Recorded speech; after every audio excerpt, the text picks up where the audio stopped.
Você já parou pra pensar que nem tudo que você diz que quer, você realmente quer? Porque muitas vezes aquilo que você diz que quer, que tá aqui no seu consciente, não está linkado com aquilo que você deseja, que tá no seu inconsciente. E é sobre isso que a gente vai falar hoje. Você vai entender como é que você pode fazer para aproximar aquilo que você quer daquilo que você deseja e parar de se auto-sabotar.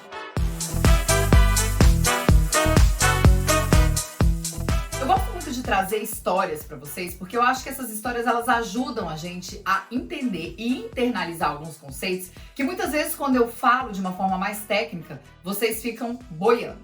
Então vamos lá.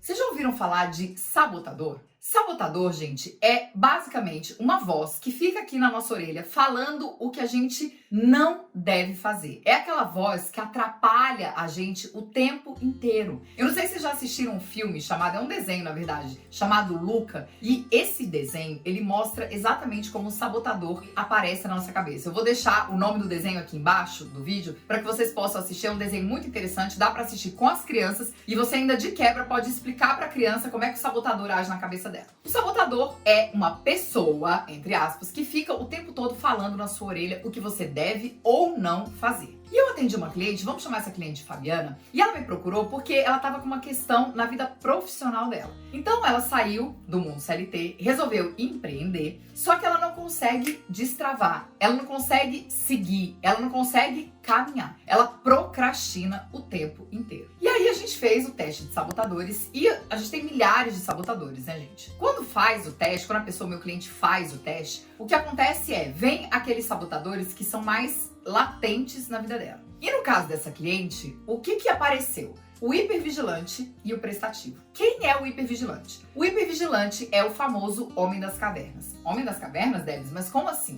Sabe quando a gente era lá atrás, homem e mulher das cavernas? O que acontecia? A gente vivia em tribo, a gente ficava o tempo todo esperando aparecer um predador, um caçador, uma pessoa da tribo inimiga que fosse atirar uma flecha na nossa cabeça, que fosse matar toda a nossa tribo, que a gente fosse ser exterminado. Então a gente vivia em estado de constante alerta. À medida que a gente foi evoluindo, o nosso cérebro daquela época, ele veio involuindo. Só que a gente ficou com um pedacinho desse cérebro que a gente chama de cérebro reptiliano. E esse cérebro reptiliano, ele faz a gente ter as nossas reações de luta e fuga, de medo, de paralisia, de, por exemplo, quando encosta um motoqueiro do seu lado e ele bate assim no seu vidro, você perde até a perna porque você acha que é assalto e às vezes ele só quer uma informação. É aquilo que acontece quando você se vê diante de um medo, por exemplo, que você vai saltar de paraquedas e você tá lá segurando na porta do avião, o cara vai te empurrar pra vocês saltarem e você segura com tanta força porque você não quer, porque você tá morrendo de medo. O nosso cérebro reptiliano, ele é responsável por essa reação de luta e fuga. E essa reação de luta e fuga é que traz o nosso sabotador hipervigilante. O hipervigilante é aquele sabotador que fica o tempo todo dizendo na sua orelha que vai dar tudo errado. Aquele que fala assim: não vai nessa entrevista de emprego não, porque com certeza você não vai passar.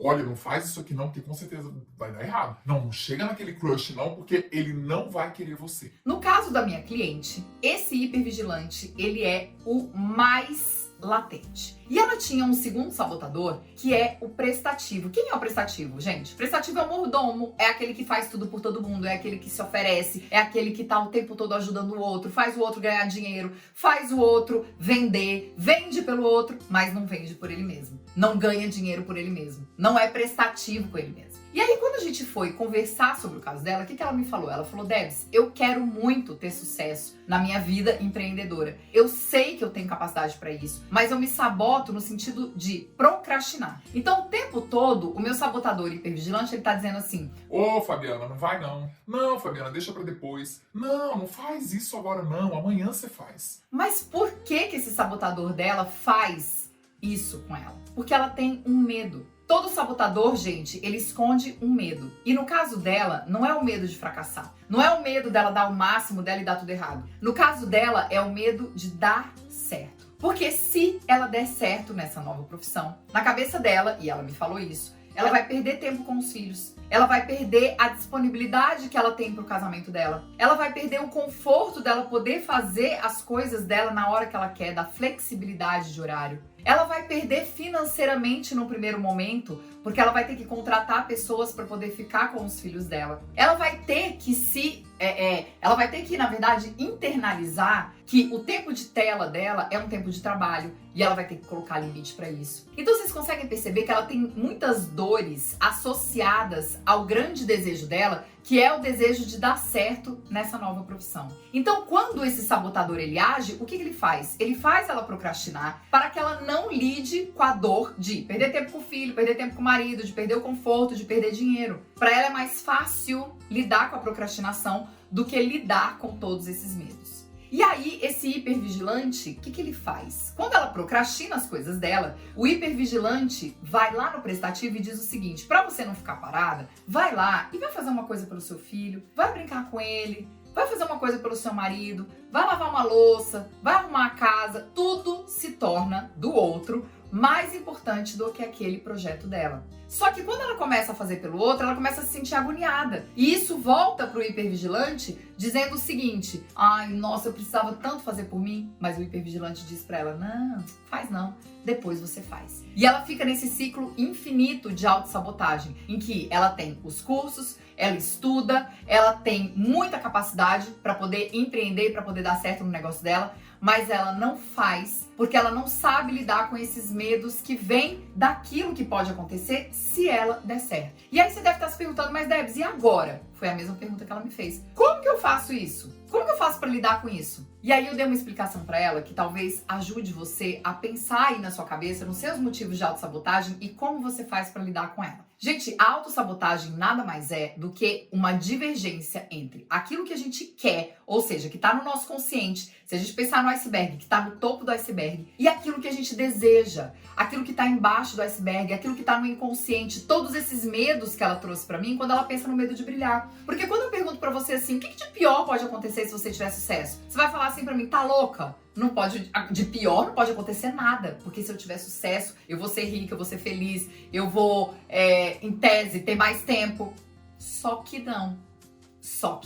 Então, quando a gente tem essa distância muito grande entre o querer e o desejar, a possibilidade, a probabilidade de você se auto-sabotar, ela é gigante. Como é que a gente diminui isso? À medida que você junta o seu querer com o seu desejar, à medida que você diminui essa distância, você também diminui a possibilidade de se frustrar. Então, a ideia é que você comece a diminuir um pouco o seu querer, a organizar um pouco o seu desejar, abrir mão um pouco de algumas coisas aqui para que essa distância possa ficar pequenininha e para que a sua frustração seja pequena, porque ela vai acontecer. Só que quando essa distância é muito grande, a frustração é gigante e, em geral, ela paralisa. Você não precisa fazer um teste de sabotador. Você só precisa pensar assim: o que eu faço quando eu me saboto? O que a voz fica falando? Aliás, isso é uma coisa que você pode escrever aqui nos comentários pra mim. O que essa voz do sabotador fica falando no seu ouvido quando você procrastina? Quando você deixa de fazer aquilo que precisa ser feito? Quando você tem um projeto e você não se dedica a ele?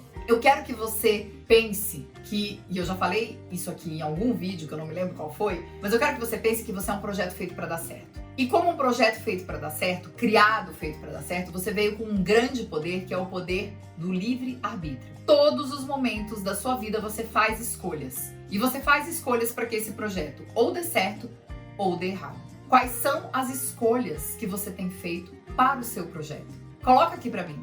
Então, o que a voz fala para você? E, em geral, quais são as escolhas que você tem feito para o seu projeto? São as escolhas certas ou são as escolhas erradas?